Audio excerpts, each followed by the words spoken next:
Hey, what's up? Most chicken parmesans made at home are, as Generation Z would say, mid. They're simultaneously dry and soggy at the same time, and somehow all the breading falls off. In this video, I'm gonna show you how to make a slammin' version of chicken parmesan at home and how to avoid all of those common pitfalls. To get started, I'll grab 2 6-ounce chicken thighs. Thighs over breasts because they're fattier, meaning they're more flavorful, and they're nearly impossible to overcook. Now to prep these thighs, I'm gonna hit both sides with a generous pinch of salt. Most recipes skip this step, which is a shame because seasoning the meat before breading it not only makes it taste better, but it also helps the meat hold on to its moisture, which makes it perceivably juicier when you eat it. Okay, once these things are salted on both sides, I'll let them sit for 10 minutes. Next, I'm gonna scoot one of my thighs into a freezer bag, then grab a sturdy saucepan and pound this thing until it's thinner. But don't beat up on these thighs too hard because that's gonna tear the meat apart. In my experience, a higher number of smacks with less force works best. Okay, once they're pounded out, they should be about 7 inches long, 3 inches wide, and roughly a ½ inch thick. If you go too much thicker than this, each bite is gonna have too much chicken in it and not enough sauce or cheese. To bread, I'll shake about 1 cup's worth of plain all-purpose flour into a little plate or a mini sheet tray. Then I'll scramble up 2 eggs until the whites are fully broken down, then pour those into another tray next to the flour. To make the breading, I'll combine 75 grams of panko breadcrumbs with 75 grams of grated Parmesan, 2 grams of black pepper, and 2 grams of salt. From here, I'll just fluff all that together to get the breadcrumbs and cheese evenly combined. Now to get the breading on this chicken, I'm gonna lay the cutlet into my flour, then press the meat to get as much of that flour stuck on as I can, then I'll flip it over. From here, I'll do the same thing to make sure that every bit of this surface is evenly dusted so that it can properly hold on to the egg wash and the breading. Speaking of egg, I'm gonna shake off the excessive flour, then I'm gonna move the cutlet over to the eggs and swish it around to get some even coverage. You might notice that the flour makes the cutlet a little bit hydrophobic, so the eggs might not stick on the first pass. That's fine, just scoop some egg on top to make sure every little dry spot is covered. Okay, once we're all egged up, I'm gonna lift and drain the cutlet really well so I don't get my breading all clumped up. Then I'll drop it in and gently press it into the crumbs to get some stickage on the front side. Then I'll flip over the cutlet and pile the breading on top to get as much stuck as I can,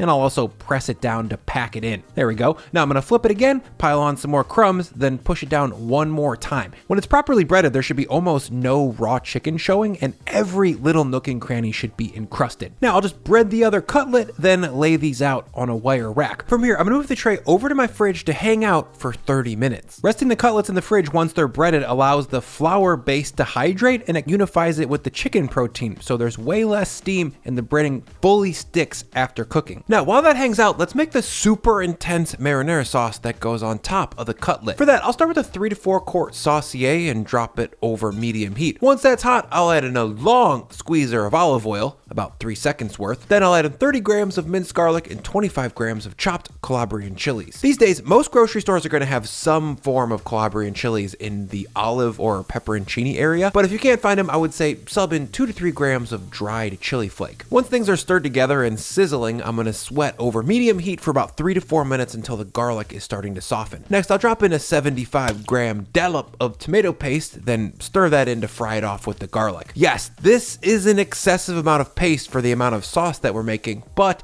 to avoid sogginess in the final dish, we need a jammy, thick tomato sauce. After 60 seconds of sauteing, the paste is turning rusty and it's lost a little bit of its canned flavor, so next I'll drop in 1 28-ounce can of nice tasting crushed tomatoes, and I'll stir that in with the garlic, chilies, and paste. By the way, to prep these crushed tomatoes, I just dropped in my immersion blender and spun it up for about 30 seconds. In my experience, if the tomato sauce is too coarse or chunky, it will weep out some of its water when it's sitting on top of the cutlet and sog things up. That's not what we're looking for. Next, I'll add in 20 grams of sugar and 10 grams of salt, then I'll bring the whole thing up to a spirited simmer, then turn the heat down to low and thank the lovely people over at Made In for sponsoring this video. I know I've mentioned this before, but this saucier is in my top 2 or 3 favorite pieces of cookware that I've ever owned. Looks wise, obviously it's a 10, but I also love it because it's super versatile and it performs at a professional level. I've worked in a ton of fine dining restaurants, and all I can say is that the stuff that we cooked with on the line was nowhere near as nice as this. In fact, Maiden's kitchenware is so nice that multiple Michelin-starred restaurants use it, and I've met some of those guys, and they are really serious about quality. What really sets this pan apart though, and the reason that I'm using it for this sauce today, is the 5-ply stainless steel on the bottom and the sides. That layered construction means that it's got great heat retention and super even heating, so I'm not worried about this sauce scorching around the edges. For me, another must-have from the stainless collection is the 12-inch stainless fry pan. I reach for this thing constantly to either sear meat or pan roast veggies, and I love it because it's oven safe up to 800F, and it's got these cool curved walls which make tossing super easy and saucing straight from the pan super easy. So if you want to get your hands on this dope saucier and be pan pals with me, or if you want to check out any of Maiden's other extremely high quality cookware, just click the link down in my description and you'll save some money on your order.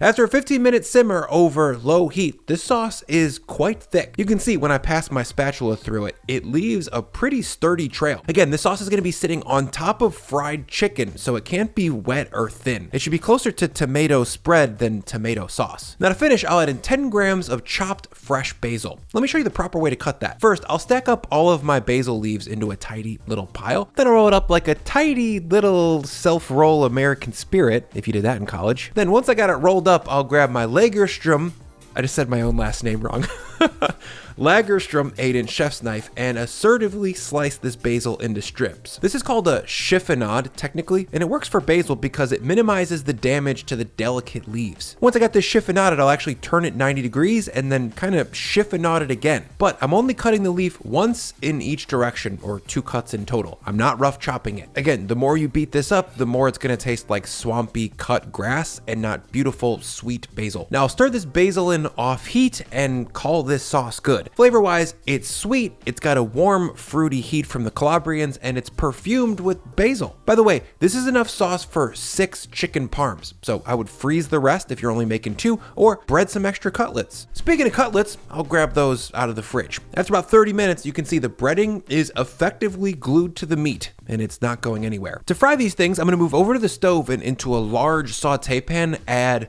a lot of olive oil. I'm talking about 1 cup's worth, or 200 grams, or 3/4 of an inch. Then I'll heat it to roughly 350 to 375F, or until it's starting to shimmer. Once hot, I'm gonna carefully lay in my breaded cutlets away from my bod to avoid hot oil splashing on me. It's really important that the chicken sizzles right away. If the oil is too cool, the breadcrumbs are gonna absorb way more oil than they should, and you're gonna have a greasy cutlet. As you can see at this point, I've shimmied the pan to kind of rotate the chicken to make sure that the cutlets are getting even heat. For whatever reason, the front of my pan on this burner is always hotter than the back. After about 2 minutes on the first side, I'm gonna come back and grab a peek under the chicken, and it's perfectly golden brown all over. So I'm gonna carefully flip these over in a way that avoids splashing. Once flipped, I'm gonna sizzle on the backside for about 2 more minutes, or until the chicken is cooked through and the breadcrumbs are brown on both sides. Upon final inspection, we're looking good, so now I'm gonna move these chickens over to a wire rack so I can build them into chicken parms. This first part is just a good recipe for fried chicken.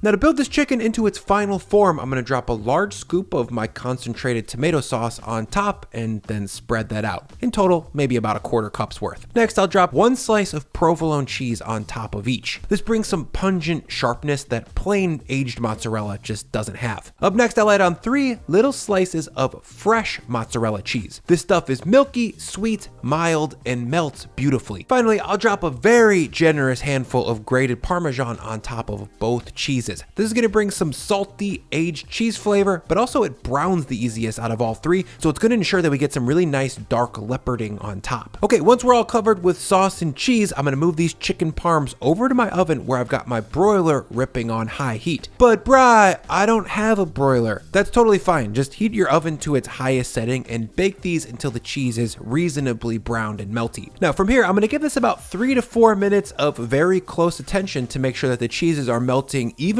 and not getting too brown in any one place. And when I pull these out, you can see that they look exceptionally good. The key is to really brown the cheese. You don't want to take this just until it barely crosses the threshold of melt like most people, because that's blah and the cheese tastes flabby. When I cut into it, it's juicy looking, the breading is well stuck onto the meat, which never happens for most home chicken parms, and the ratio of sauce to meat to cheese is perfect. Quick reminder that the breading here is half cheese, so yeah, it's good. It's got that fried Parmesan or frico flavor that's so umami and so delicious. Ooh, Lord, that tastes so good. My God. If you guys want to see another easy but delicious recipe that's well tested, then check out the video linked on the screen and maybe throw me a subscribe. I'd appreciate that. Anyways, see you in the next one.